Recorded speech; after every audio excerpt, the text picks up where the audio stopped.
Bonjour à toutes et à tous, c'est Stéphane pour la chaîne Foilier, je vous remercie de me retrouver chez moi et donc chez vous.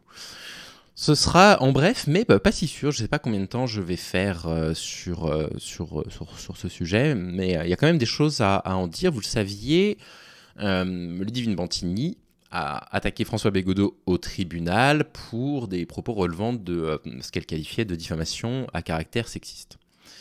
Or, il se trouve qu'il existe des délits en France, des délits qui concernent justement les propos sexistes. En France, il n'est pas légal de tenir des propos sexistes. Vous tenez des propos sexistes, vous pouvez être condamné par la loi pour cela. Et donc, il s'est passé quelque chose de tout à fait surprenant, vous l'avez vu au titre de la vidéo, c'est que François Bégaudeau a été relaxé. Et ce qui est particulièrement surprenant dans cette histoire, c'est qu'il a été relaxé alors que le tribunal reconnaît qu'il existe un outrage sexiste. Or, l'outrage sexiste, c'est pas moi qui le dis, hein. Ah bah tiens, ça m'aurait surpris que je réussisse ma capture du premier coup, moi. L'outrage sexiste est puni par la loi. Est puni par la loi d'une amende ou d'une peine d'emprisonnement inférieure à 10 ans, d'une amende de 3 750 € d'amende.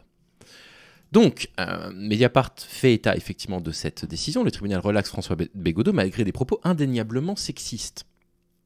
Mais pour eux, la diffamation n'est pas caractérisée. Mais le sexisme est caractérisé. Malgré le fait que le sexisme soit caractérisé, ils ne retiennent pas la diffamation sexiste. Ce qui est d'autant plus surprenant, c'est que les propos qu'avait tenus François Bégaudeau, c'est quoi la diffamation? C'est quoi la définition de la diffamation? La définition juridique de la diffamation, c'est le fait d'affirmer qu'une parole, un écrit est atteint à votre honneur. Et donc François Bégaudeau, qu'est-ce qu'il dit de Ludivine Bantigny? Il dit, elle a grosso modo, en étant beaucoup moins vulgaire que lui, qu'elle a couché absolument avec tout le monde, et que c'est plus ou moins pour ça qu'elle est publiée, quoi. Sous-entendu ça, quoi. J'aimerais savoir, en fait, dans quelle mesure ces propos ne sont pas des propos qui atteignent à l'honneur de Ludivine Bantigny. Donc, on est dans une situation assez ubuesque, où le tribunal reconnaît qu'il y a sexisme, le sexisme est contre la loi, hein, on l'a vu, hein, on n'a pas le droit de tenir des propos sexistes, et malgré tout estime qu'il n'y a pas de diffamation à caractère sexiste. C'est-à-dire qu'en fait, ce qu'a dit François Bégaudeau ne relève pas d'un propos qui atteint à son honneur. Déjà, c'est une jurisprudence qui est dangereuse. C'est une jurisprudence qui est dangereuse parce que ça envoie un message très très clair à tous les conservateurs du web. Hein. Vous pouvez, sans aucune raison particulière, si ce n'est pour vous amuser ou parce que vous voulez juste dégrader quelqu'un, juste la réduire au fait que, elle a couché avec tout le monde. Voilà, vous pouvez, c'est bon, c'est ouvert. Vous avez une jurisprudence maintenant. Si vous allez en ligne dire de n'importe quelle femme politique, écrivaine, journaliste, de toute façon, c'est juste une pute qui couche avec tout le monde, vous pouvez. Hein, c'est pas de la diffamation sexiste. Hein, il y a maintenant une décision qui a été prise, j'imagine à la 17e. Je pense que c'est à la 17e chambre de Paris que ça a été jugé, ça. Ça n'a aucun sens. Là où ça n'a encore moins de sens, c'est que ça montre une incompréhension assez étonnante de la part des personnes qui ont jugé du coup cette affaire-là de ce que c'est que le sexisme. Parce que les propos sexistes, c'est la base de la pyramide de la violence masculine. C'est-à-dire que c'est parce qu'il existe du sexisme, des croyances, des pensées sexistes, que la violence masculine se justifie. La violence masculine se justifie par une position qui serait naturellement dominante des hommes sur les femmes.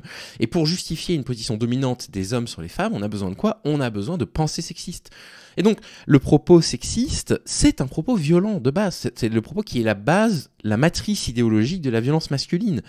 Et on pourrait vraiment croire qu'en 2024, c'est quelque chose qu'on aurait tous un peu collectivement compris.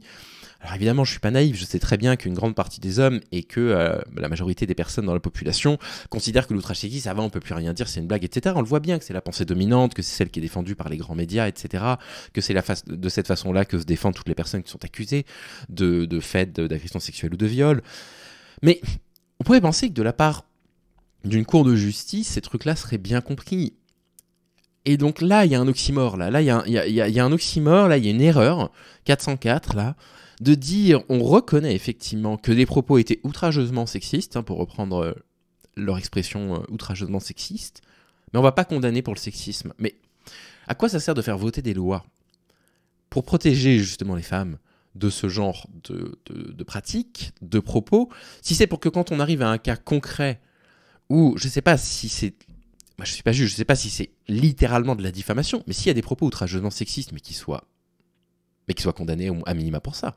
Qu'ils prennent au moins une amende, parce qu'on n'a pas le droit de tenir des propos sexistes. À minima, enfin, je ne comprends pas. Ça n'a aucun sens.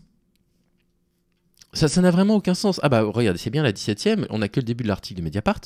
Le droit de la presse recèle bien des subtilités et autant de liberté d'interprétation. La 17e chambre du tribunal correctionnel de Paris l'a rappelé lundi 27 mai, en relaxant l'écrivain François Bégodeau des accusations de diffamation en raison de l'appartenance à un sexe, une circonstance aggravante, rarement amenée devant les tribunaux, portée contre lui par l'universitaire Ludivine Bantini.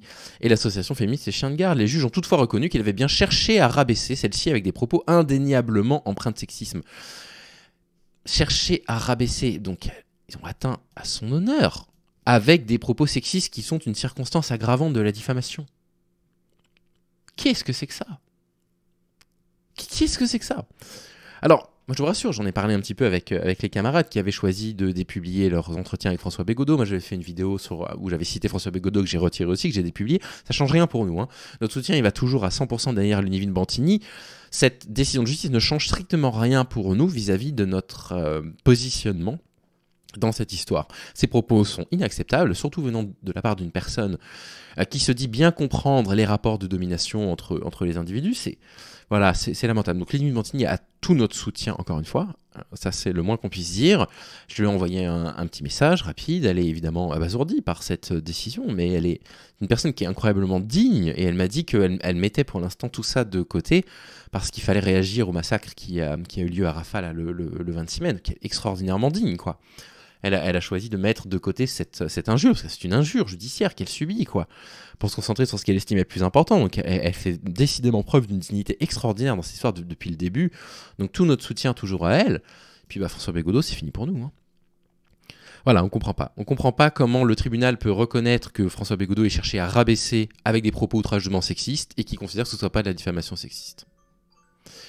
Et ben écoutez, j'ai mon alarme qui sonne. Je pense que c'est un signe que l'épisode est terminé ici. Soutien à Ludivine Bantini, je vous souhaite de prendre soin de vous et je vous dis à très vite. Salut les amis.